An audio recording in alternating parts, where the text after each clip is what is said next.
En la nada. Cuando arranque la voz. Súbalo al otro, que el otro queda escondido. No, súbalo, sáquelo y súbalo al otro. Al otro. A la de arriba. Ese queda escondido.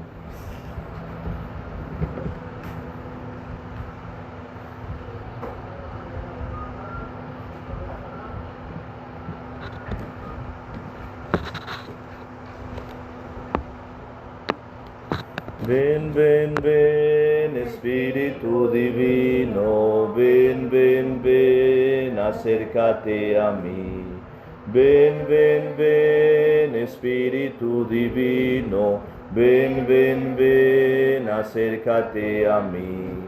Apodérate, apodérate, apodérate de todo mi ser. Apodérate, apodérate, apodérate de todo mi ser. Y aquí se siente la presencia de Dios, y aquí se siente la presencia de Dios. Siento el fuego del Espíritu Santo, siento el fuego del Espíritu Santo, siento gozo, siento paz, siento el amor que mi Dios me da, siento gozo, siento paz, siento el amor que mi Dios me da, y aquí se siente la presencia de Dios. Y aquí se siente la presencia de Dios. Espíritu Santo de Dios, te pedimos que descienda sobre cada uno de nosotros en este momento, que nos ayude a abrir la mente, a abrir el corazón. Ilumínanos con la fuerza de tu luz, renuévanos, sacúdenos, sóplanos, Señor, y ayúdanos a descubrir los caminos que tú nos vas trazando cada día de nuestra vida, para encontrarnos, para compartir, para relacionarnos. Espíritu Santo, Ilumina y santifica. Espíritu Santo, Ilumina y santifica. en nombre del Padre, del Hijo y del Espíritu Santo.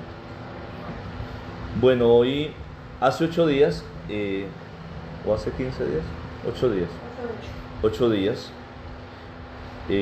nosotros hablábamos de la conversión de las relaciones, que fue un tema novedoso, pero muy especial porque el Señor nos va llamando a renovarnos, no solamente a nivel personal, sino a nivel con el otro, estableciendo nuevas relaciones. Y esa conversión de relaciones es fruto del Espíritu Santo. Ahora, cuando nosotros nos adentramos a ese proceso de renovación de relaciones, vamos encontrándonos que solamente en establecer relaciones sanas, fruto del Espíritu Santo, vamos transformando, ayudando a renovar o rehaciendo un tejido social que se ha ido dañando a la luz de la palabra de Dios, a la luz de la vivencia sacramental, a la luz de todo este camino sinodal que la Iglesia nos presenta. Y esas relaciones tienen que ir sanando las heridas del corazón, las heridas que se han causado en personas, en familias y en la misma sociedad. Ese tema es bonito, pero es muy delicado, y yo siento que a veces quisiéramos no tocarlo, pero hoy lo vamos a tocar porque hace parte de uno o dos numerales del documento sinodal. Yo pienso que podemos hacernos unas preguntas para abordar el tema. Y hoy es cómo Dios nos permite establecer relaciones sanas o sanar relaciones, esa conversión de relaciones en diferentes contextos. Porque lo muy normal es que uno dice, yo sí tengo buenas relaciones. ¿Con quién me relaciono yo? Con los que me caen bien. Sí, claro. Con los que dicen todo que sí a lo que yo digo. Si alguien me contradice, yo ya no me quiero relacionar. No estoy hablando de yo, sino que estoy hablando de lo que hacemos cada uno de nosotros. Yo tengo buenas relaciones en mi familia, tengo buenas relaciones con mis amigos que me ayudan, porque recuerde que muchas veces las relaciones son relaciones utilitaristas. Decíamos hace 8 días, ¿cierto? Que muchas relaciones que se establecen incluso en la vida parroquial es: yo necesito a esa persona, tratémosla bien para que esté allí conmigo. Y también es en la vida laboral, no sé, tenemos ese tipo de relaciones. Entonces la primera pregunta que yo lanzo aquí es: ¿qué obstáculo encuentro yo, cada uno, en la búsqueda de relacionarme con mis semejantes? Eso que yo digo, voy a establecer relaciones con esta persona, pero encuentro allí una barrera, o tengo un miedo. Entonces a lo último yo digo: ay, no, mejor no. Que a todos nos ha pasado. ¿Qué obstáculos tengo yo o encuentro para relacionarme con mis semejantes? Porque a uno llega a una empresa a trabajar y le tocó con esos. Uno llega a una parroquia y le tocó con esos. Va a un grupo de oración y encontró con esos. Entonces, esos que yo no he buscado, pero que Dios mete en el camino, ¿cómo hago yo y qué obstáculos tengo? Entonces, piénsenlo. Una segunda pregunta que yo expreso allí: ¿con qué personas me es más difícil relacionarme y tener cercanía? ¿Y por qué? Digo, no, con eso sí no. Como cuando le dicen a uno en la parroquia, a ver si ayuda con este grupo. Ay, no, con ese no. Si quiere le ayudo con aquellos, pero con ese no. ¿Con qué personas se me dificulta? Y todos tenemos unas exclusividades, porque todos tenemos carismas diferentes. Entonces, a mí, por ejemplo, me gusta trabajar con adultos. A Daisy no. Entonces Daisy tiene dificultad para establecer relación con adultos. Entonces no todos tenemos esa especialidad, pero otros tienen con otros, es más difícil. Para mí es muy difícil un apostolado, por ejemplo, carcelario. Yo le huyo, le tengo miedo, yo por allá no voy. Es muy difícil. ¿Cuál es el grupo suyo que usted dice con ese no? Y cuando busco relacionarme con alguien, ¿qué motivación tengo? ¿Qué me motiva a mí a acercarme a esta persona? Que algunas veces es porque lo necesito, o porque me siento bien. No es por hacer sentir bien a la otra persona, sino porque con esa persona me siento bien. Yo juego con aquella persona, pero con aquella no. Con aquella persona sí juego porque con esa me siento, de alguna manera es egoísta, me siento. No es porque yo lo haga sentir bien o la haga sentir bien, sino porque yo me siento bien. ¿Listo? Son 3 preguntas abiertas que no es para que la respondan aquí, sino para que quede allí en la cabeza de ustedes, porque eso nos va a decir qué tan buenos cristianos somos. Porque recuerde que lo que hace este documento es abajar el Evangelio y hacernos preguntar a nosotros mismos cómo estamos viviendo. No es cómo están viviendo los otros, cómo estoy viviendo yo. Un texto iluminador es el Evangelio de San Lucas, en el capítulo 10, versos 30 al 37. ¿Alguien lo trajo? Lucas 30, 37. Es un documento iluminador. El que lo tenga primero lo puede leer. 10, 30, 37. ¿Quién dijo yo? Lucas 10, 30, 37. Yo lo tengo. Duro. Jesús empezó a decir: bajaba un hombre por el camino de Jerusalén a Jericó y cayó en manos de unos bandidos, que lo despojaron hasta de sus ropas, lo golpearon y se marcharon dejándolo medio muerto.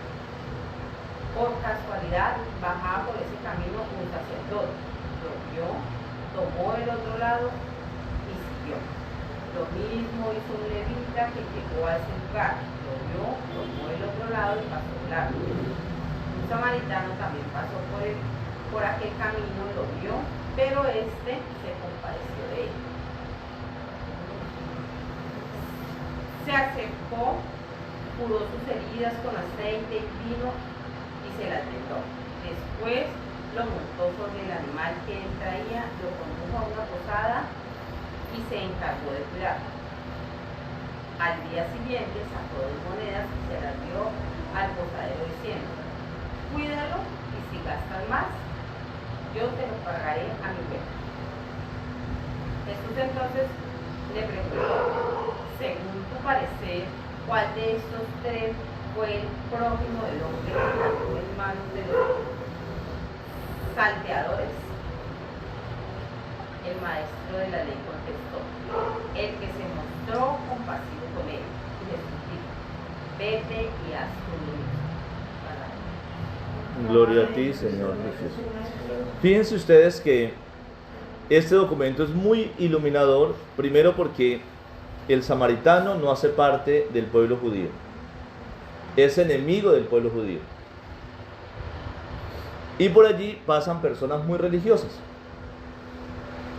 Un levita es una casta sacerdotal, muy espiritual en el pueblo judío. ¿Qué hizo el levita? Vio, dio un rodeo y pasó de largo. A veces hacemos eso. Muchas veces. Segundo, pasa un sacerdote encargado de la relación del pueblo con Dios, bajó, lo vio, dio un rodeo y pasó de largo. A veces nuestras relaciones son así. Vemos, ay, pobrecito, cómo lo dejaron. Vemos, contemplamos y pasamos de largo. Entonces, este texto ilumina muchísimo porque el Señor nos invita a ser prójimos. Y recuerden que hace 8 días decíamos que este camino sinodal lo vamos a recorrer mirando las actitudes de Jesús. Un Jesús que nunca rechaza a nadie, que se detiene a escuchar, que sana al sordo y al mudo, que se compadece y camina con ellos. Ese es el camino sinodal. Entonces, el tema de la conversión de relaciones no solo es un tema funcional. Nosotros tenemos que mantener buenas relaciones en la parroquia para que la parroquia funcione. ¿Eso qué es? Funcional. No es solamente una búsqueda de una buena convivencia, ni siquiera una conveniencia, es que nos conviene.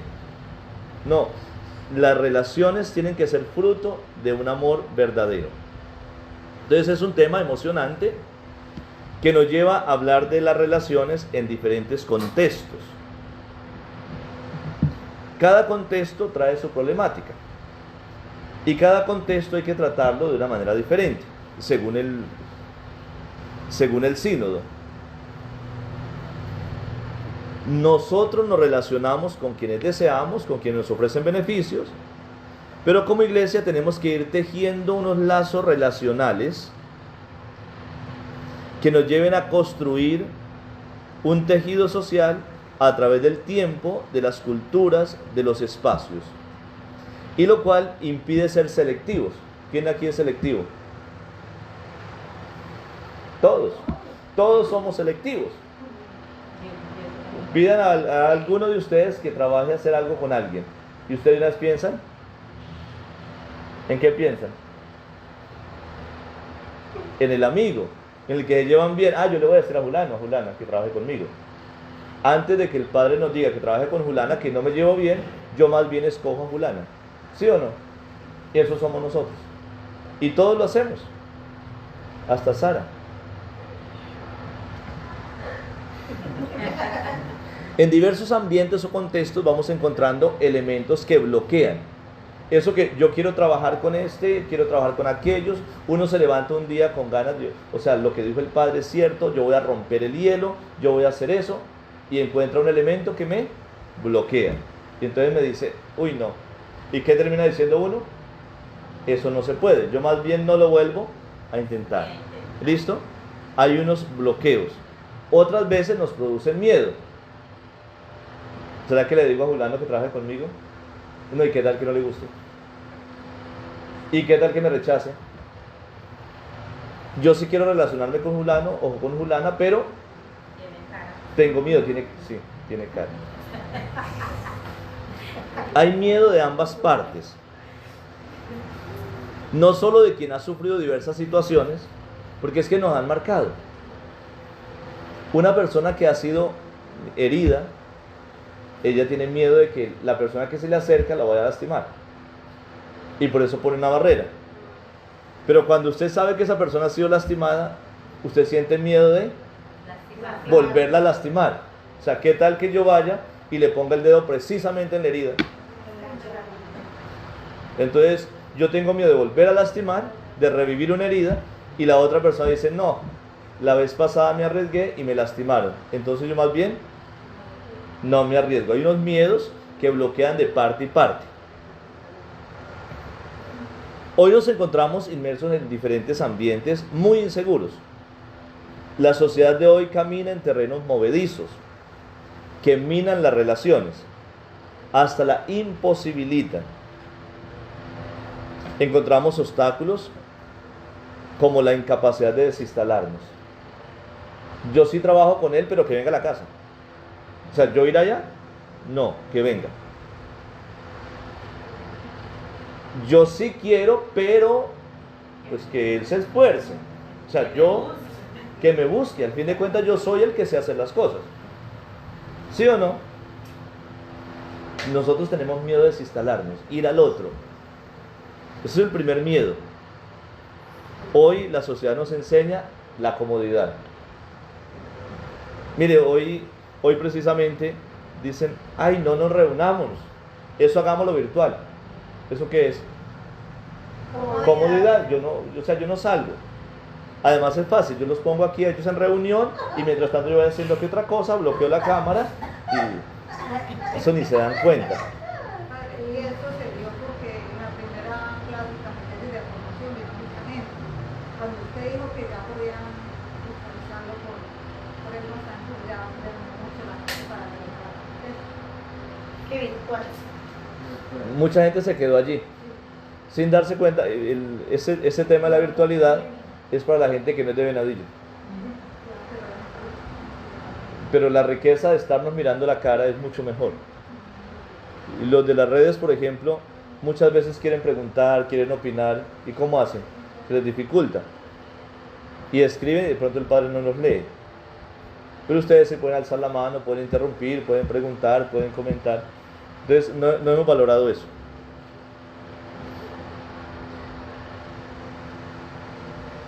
Nos adecuamos tanto a una forma que no queremos cambiar. No queremos acoger a nadie que piense diferente. Que hace parte de ese estar instalados. O sea, si alguien piensa diferente y quiere cambiar algo, ay no, mejor no. Mejor no, porque así estamos bien. Los que sufren sienten miedo a ser rechazados. El que nunca has tenido en cuenta dice, pero ¿a qué voy yo a esa catequesis si allá van siempre los mismos? Y son los de los grupos que nunca dejan entrar a nadie. Yo mejor no voy. ¿Qué tal que me hagan el feo? Porque muchas veces lo hemos hecho. Y a veces cuando uno ha cometido errores, cuando quiere cambiar, no le creen. ¿Cierto?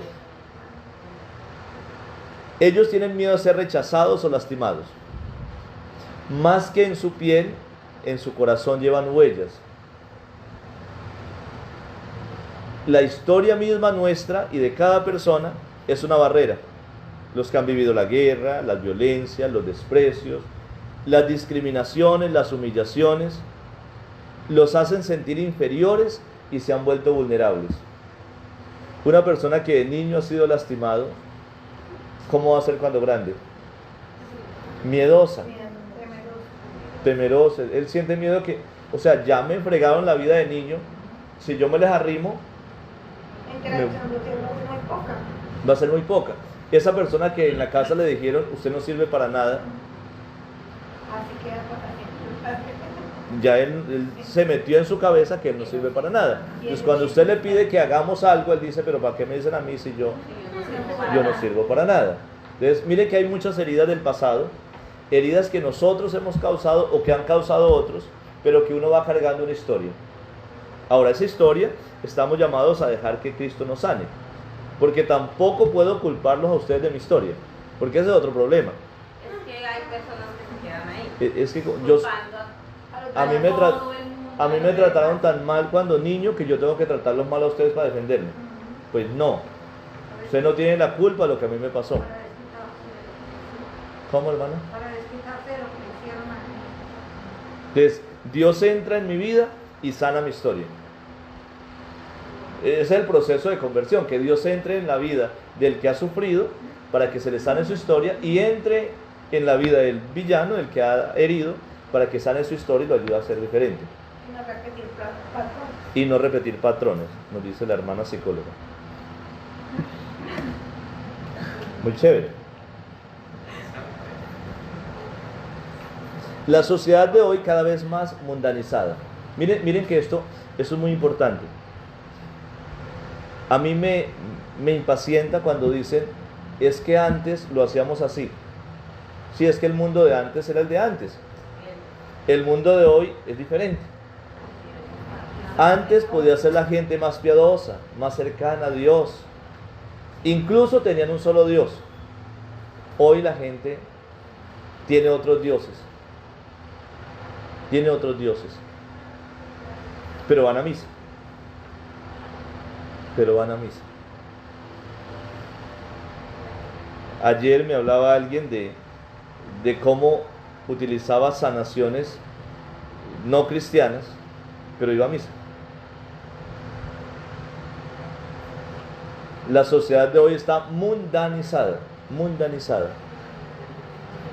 Somos más discípulos del mundo que de Cristo. Nos hemos distanciado, el mundo de hoy está distanciado de los valores cristianos. Hoy al pecado se le llama normalidad. Y a la exigencia de la gracia se llama anticuado.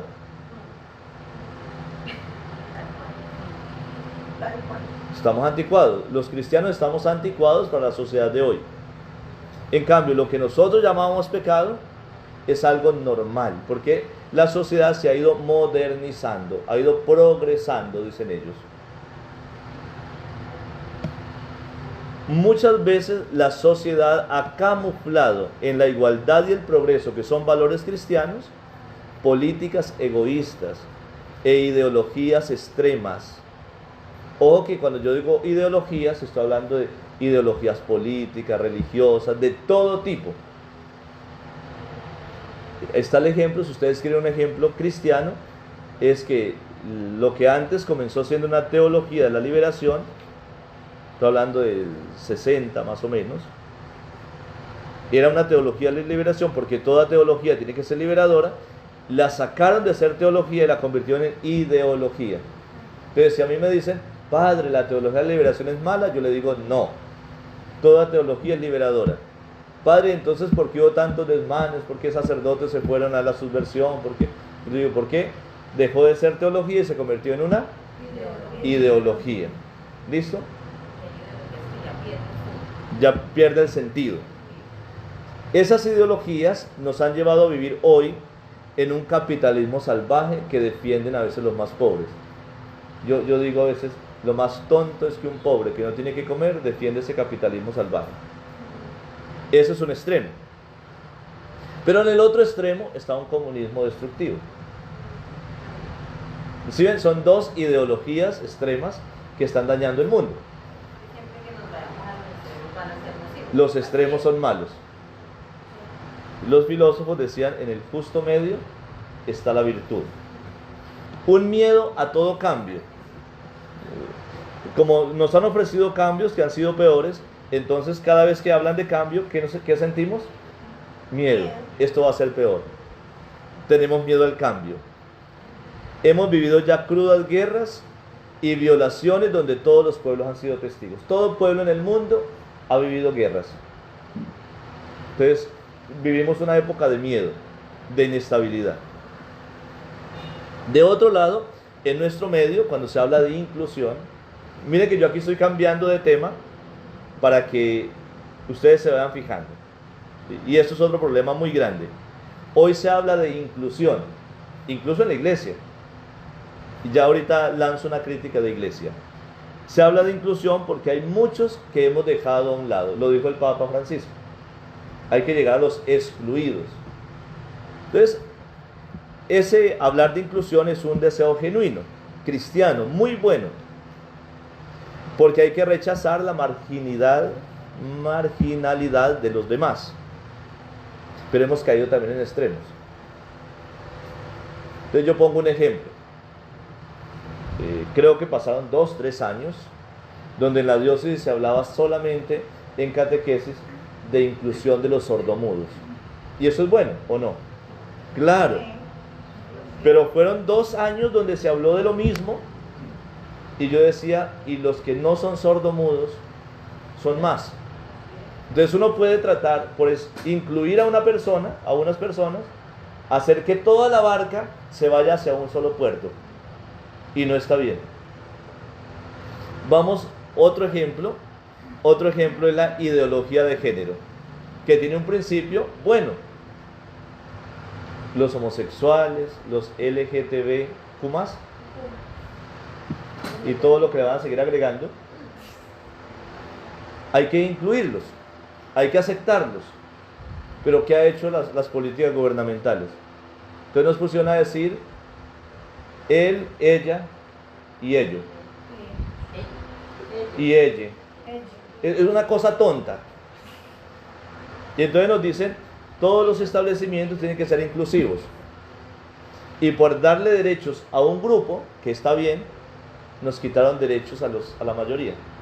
Entonces, por ejemplo, en un colegio hay que hablar de sexualidad en ideología de género. ¿Está bien? Por darle derechos a un grupo, violamos los derechos de una mayoría. Entonces se trata del equilibrio de que a todos se les respeten los derechos. Que los heterosexuales respeten a los homosexuales, pero que los homosexuales, eso es como cuando a los viejitos, la tercera edad, hay que respetarlos. Y hay que tratar bien a los viejitos. Yo peleo mucho con esa situación. El de la tercera edad dice, yo puedo hacer lo que quiera porque yo soy de la tercera edad. Pues no. Yo tengo que respetar al viejito, tengo que ayudarlo, pero él tiene que respetarme a mí. Y se han dado cuenta que hay viejitos que llegan a ciertos lugares y atropellan a los demás. Somos de la tercera edad. Pues sí, yo qué culpa tengo que haya nacido 50 años antes que yo. Yo no tengo la culpa. Yo tengo que respetarlo, tengo que ayudarlo, pero él tiene que tratarme con respeto. Por ejemplo, en las entidades de salud. Claro. Va el señor del banco y ellos llegan Y atropellan a todos. 10 viejitos más adelante, pero ellos quieren ser el primero porque el enfermo tiene que, yo lo he dicho cristianamente, vean, los que están bien, vean a los enfermos como el rostro de Cristo y trátenlos bien. Pero los viejitos, por favor, traten bien a los que los ayudan porque es el rostro de Cristo misericordioso. Y ustedes se dan cuenta que los viejitos se quejan de que él me trata mal, pero uno los mira y tratan mal a la enfermera, tratan mal al otro. Cuidado, los derechos de uno no pasan por encima de los demás. Entonces el tema de la inclusión es un tema muy delicado. La misa de 10 es misa de los niños, hay que incluir a los niños, pero no significa que vamos a rechazar a los grandes, porque puede uno llegar a eso. Vamos a incluir nuevas personas en la vida pastoral y los antiguos los vamos a rechazar. Entonces por lo regular lo que hacemos es sacamos a los viejos y metemos nuevos. ¿Qué error cometimos? Por hacer una inclusión dañamos un proceso. ¿Listo?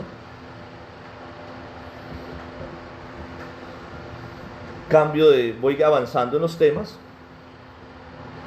Aquí voy a tocar un tema muy delicado que es necesario abordar en esta catequesis, y es las relaciones que tenemos que establecer en los contextos de víctimas de abuso de todo tipo. Y cuando hablamos de víctimas de abuso, incluimos personas de abusos sexuales, de autoridad y de todos otros que pueden haber sido cometidos en el seno de la iglesia por clérigos, religiosos, religiosas o laicos comprometidos en funcionalidad pastoral de la iglesia, de las comunidades. Mire, es muy duro. A mí me causa mucho dolor cuando una mamá me dice, padre, es que mi hijo era acólito y llegó a cierto punto donde aborreció la iglesia y no quiso volver. Y de todo lo que me dice, yo me quedo pensando, a veces no digo nada, pero me quedo pensando y digo, es muy probable que este niño haya sido abusado. Y es un adulto. Él no quiere volver a la iglesia. ¿Por qué no quiere volver a la iglesia? Antes era tan cercano. Algo pasó. Entonces nosotros lo tratamos y es que se volvió incrédulo, es que se volvió ateo, es que se dejó influenciar de las personas, porque nosotros juzgamos desde fuera. Pero cuando usted se acerque a hablar con esa persona, se va a dar cuenta que hay una situación muy grave y que esa relación hay que restablecerla. Y que es muy difícil. Pero hay que hacerlo. Nosotros tenemos que ser conscientes de que en nuestras comunidades, en nuestras parroquias, pueden haber casos de abusos escondidos. Y no estoy hablando de casos de abuso sexual como una relación íntima. Cuando yo digo íntima, así muy profundo, entiéndame que estoy hablando ya de un acto sexual puntual, que no quiero mencionar. Pero también hay abusos de autoridad. Ustedes saben que un sacerdote, una religiosa, un catequista, tiene poder sobre el que está enseñando. Y ese poder puede ser un poder de manipulación que puede dañar la vida de esa persona. Yo no puedo tocar a nadie, no puedo abusar sexualmente de nadie, pero mi autoridad me puede llevar a abusar, a dañar a una persona. Como lo hace un papá o una mamá cuando le dice al niño, usted no sirve para nada. Es un abuso. Lo ha lastimado tanto en su corazón que lo minimizó como persona. Una persona con autoridad puede manipular a una persona, incluso hacerlo cometer pecados pensando que está bien. Si usted habla con víctimas, se da cuenta que yo hacía eso, yo permitía eso, porque yo pensaba que estaba bien. Yo pensaba que estaba bien. Y nosotros decimos tampoco, ¿cómo iba a creer eso? Cualquiera sabe que eso era malo. No, es que tenía una figura de autoridad por encima de él. ¿O no? Entonces, esas relaciones estamos llamados a restablecerlos. Pero qué difícil es. Pero no podemos darnos por vencidos, porque la iglesia, esa crisis en la iglesia tiene que llevarnos a algo bueno. Esas víctimas son también nuestros hermanos. Y ojo, mire, yo les hablo de todo corazón, ojo con revictimizar a las víctimas. A las víctimas hay que creerles y hay que escucharlas. Hay que escucharlas. Y hay que creerles, máxime cuando hoy los niños y las niñas se forman más rápido que lo de antes. Hoy usted veía una niña, antes usted veía una niña de 15 años que era una tabla, no se había formado. Hoy usted una niña de 12 años, me ha pasado que yo tengo una muchacha formada y sentada al pie mío confesándose, y yo pienso que estoy hablando con una muchacha de 18 o 20 años. ¿Usted cuántos años tiene? 13, padre. Yo pensaba que estaba hablando con una señorita, estoy hablando con una niña que ya se formó. Entonces esto es muy delicado. Y no podemos decir, hubo un abuso porque es que el niño era un brincón, la niña era una brincona, cuidado. No se puede revictimizar a las personas. Hay que escucharlo. Ustedes no saben, pero se lo pueden imaginar, yo se los comparto. Yo sufro cuando me doy cuenta de abusos y no puedo hacer nada. A veces me doy cuenta de abusos no dentro de la iglesia, sino ahí dentro de la comunidad, y esta persona está abusando, y la persona tiene miedo de denunciar, y yo no puedo denunciar, yo no puedo decir nada. Entonces queda uno así, y más cuando uno ve a la persona el domingo en misa, uno dice, Señor, no estoy hablando concretamente de esta parroquia, para que me entiendan. Estoy hablando de 18 años de ejercicio ministerial. Entonces, he pasado por varias partes. Pero es muy difícil. Y eso nos duele en el corazón. Pero a esas personas tenemos que atenderlas. ¿La hermana iba a decir algo? Hasta en momento de estiramiento.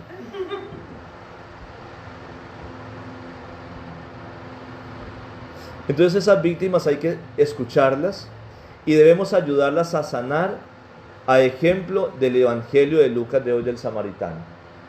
Y para sanar el corazón de esas víctimas, tenemos que bajarnos de nuestra cabalgadura, de nuestro acomodo, desinstalarnos y agacharnos ante ellas, para escucharlas, para curar sus heridas, para no revictimizarlas y para no ahondar la herida. Por tanto, el documento dice que una herramienta muy importante es la escucha, saber escuchar. Y usted me perdona la expresión, saber escuchar no para chismear. Ay, ¿cómo fue? Ay, ¿cómo así? ¿Verdad? No, no es para eso. Es permitirle a la otra persona que se desahogue y se sane, que se libere. Hay que saber escuchar. No hay que defender. Ojo, porque muchas veces la persona se queja de un abuso de alguien que yo quiero mucho. Ay, no, pero ¿cómo va a ser? Eso no es posible. ¿Cómo se le ocurre? Mire, hay padres y madres que no le han creído a su hijo porque el abusador es un amigo. En la misma familia. Cuidadito usted dice eso. ¿Cómo va a hacer quedar mal a esa persona? Entonces dice el texto que hay que reconocer el error. A mí me duele cuando me dicen, un sacerdote me abusó. A mí me duele muchísimo. Pero yo con dolor le digo, denuncia.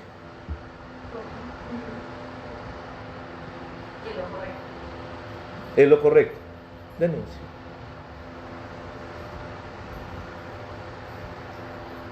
Pedir y recibir el perdón.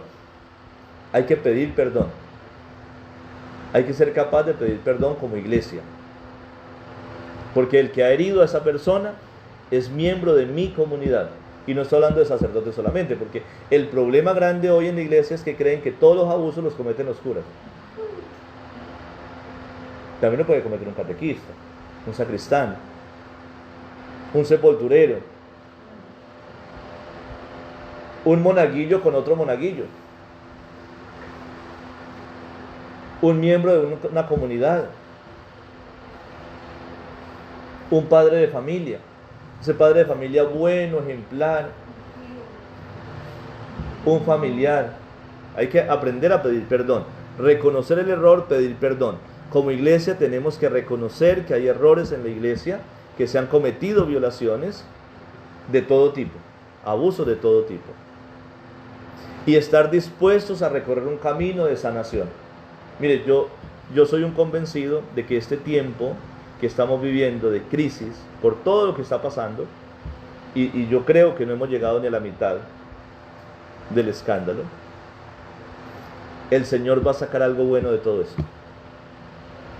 El Señor nos va a llevar a recorrer un camino de sanación y de conversión, y nos ha enseñado a ser diferentes, y por ello entonces se han promovido en la iglesia políticas de prevención.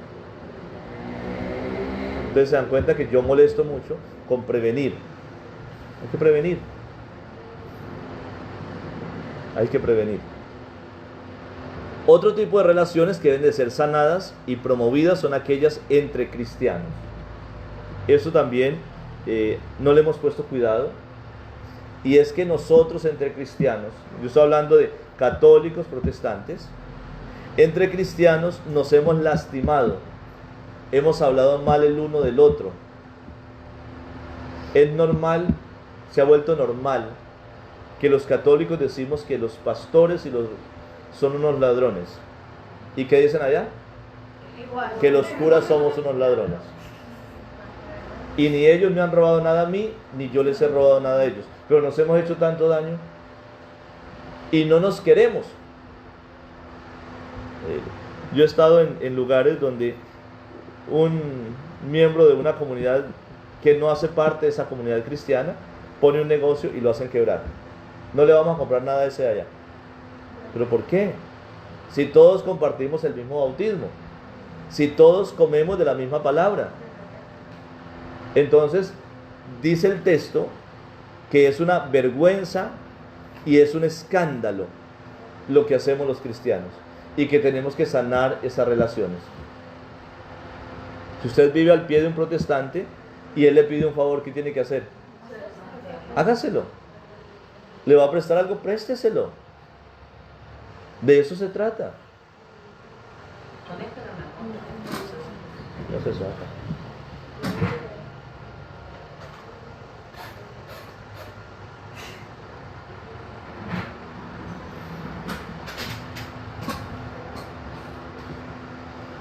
¿Alguna pregunta, comentario, un grito, lamento?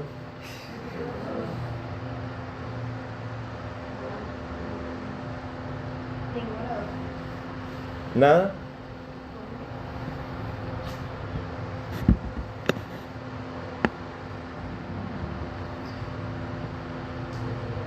Ese tema, como les decía, es muy doloroso porque nosotros no queremos que a la iglesia se le toque por ningún lado. Pero solamente cuando permitimos que se sepa la verdad, podemos sanar. La verdad sana. Mire, Colombia va a sanar de tantas heridas de la guerra cuando se nos diga la verdad. Cuando las madres que han perdido los hijos les diga dónde están, ellas van a sanar.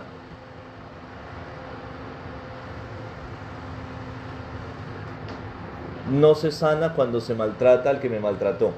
Se sana cuando se dice la verdad, cuando se reconoce, cuando se pide perdón, cuando se comienza a caminar en búsqueda de ser mejores.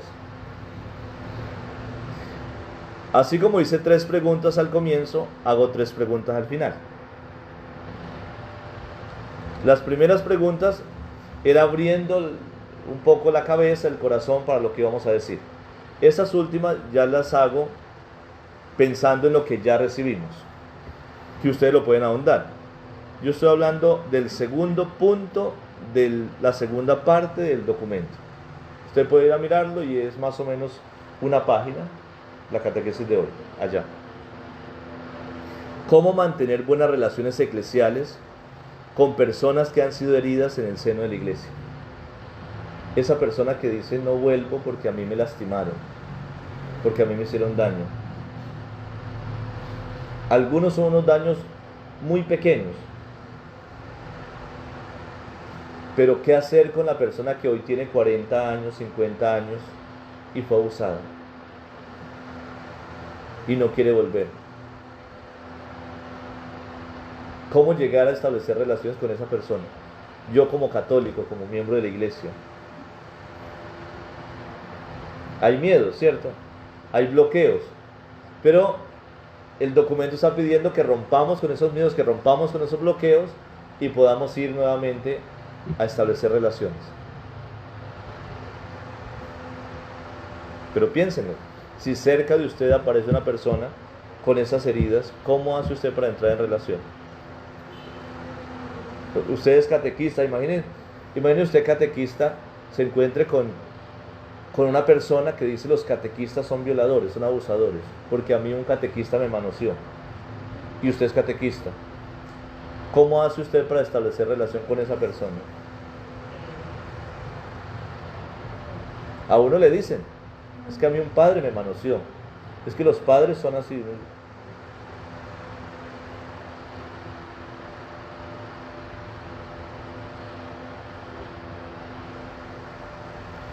¿Cómo construir relaciones de amor con personas que han sido lastimadas, violentadas o que no han experimentado el amor, han experimentado desprecio? Yo creo que ustedes en la catequesis han tenido esa posibilidad de ese niño que nadie lo quiere y ustedes hacen de mamá o de papá y abrazan y chocholean porque es el único momento de amor que tiene. De hecho, ese niño no viene ni a aprender.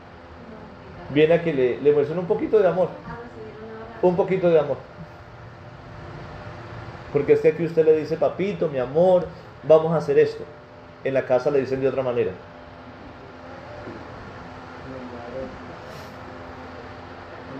Es que tenemos que pensar en eso. Ustedes tienen a veces personas que en media hora les hacen vivir el cielo, porque ellos saben que de ahí van a vivir un infierno, una semana.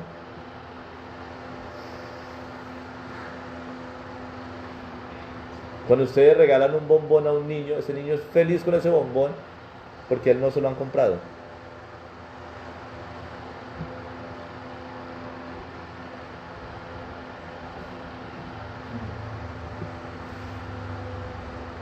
¿Cómo reconciliarnos con hermanos que han sufrido ultrajes incluso por nosotros mismos? Ahí está más grave. Fue usted el que lastimó.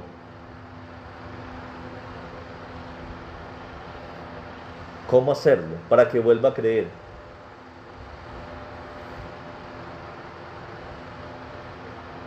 Como dicen hoy, venga que no es para eso, no lo voy a volver a lastimar. ¿Cómo? El orgullo, padre.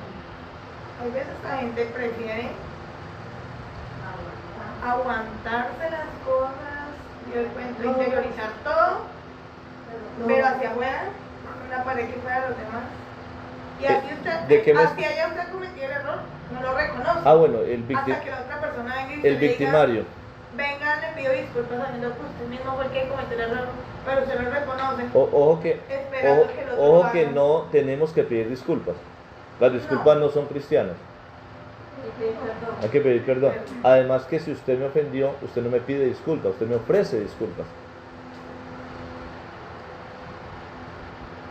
Pero lo que tenemos que hacer como cristianos es pedir perdón. Y el orgullo está en no acercarme a ese querí. Lo desecho más bien. ¿Cómo hacer? Yo espero que esta catequesis, más que conocimiento, les deje preocupaciones. Porque es que, miren, yo quiero que ustedes piensen y que pensemos y nos demos cuenta, esa parroquia, esa comunidad donde nunca ha pasado nada, no existe. Otra cosa es que no se han destapado lo que ha pasado. Porque es que vivimos en un mundo contaminado. Aquí sí nos queremos mucho, que cuento. Hay heridas que no hemos sanado, heridas del pasado, y tenemos que enfrentarnos a esas relaciones. Yo a veces digo, Señor, cuando la crisis llegue a tocar fondo, ¿cómo ir a hacer? ¿Ha pensado lo mismo, hermano? Nosotros no hemos llegado, no es que no nos ha tocado.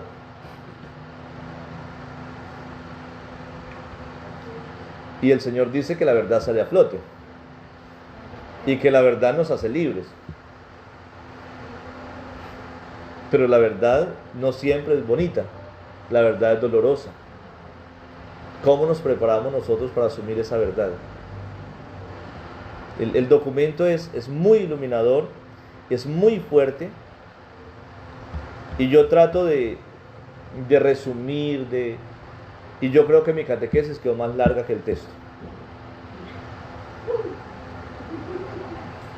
Porque quería escribir tantas cosas, quería decir tantas cosas, porque es necesario poner los pies en la tierra.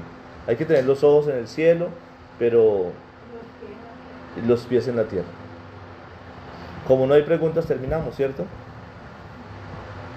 Hoy la hermana Nelcy ha hecho caer en la cuenta. Yo transmito a los de las redes, los venadillunos que se conectan, les invitamos a venir.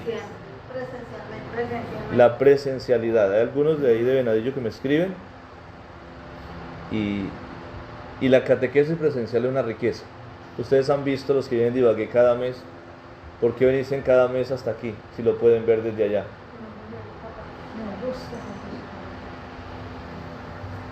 Dios te salve María, llena eres de gracia, el Señor es contigo, bendita eres entre todas las mujeres y bendito el fruto de tu vientre, Jesús. Santa María, Madre de Dios, ruega por nosotros pecadores, ahora y en la hora de nuestra muerte. Amén. Que el Señor les bendiga, les guarde y les proteja en el nombre del Padre, del Hijo y del Espíritu Santo. Amén. Buena noche. Gracias.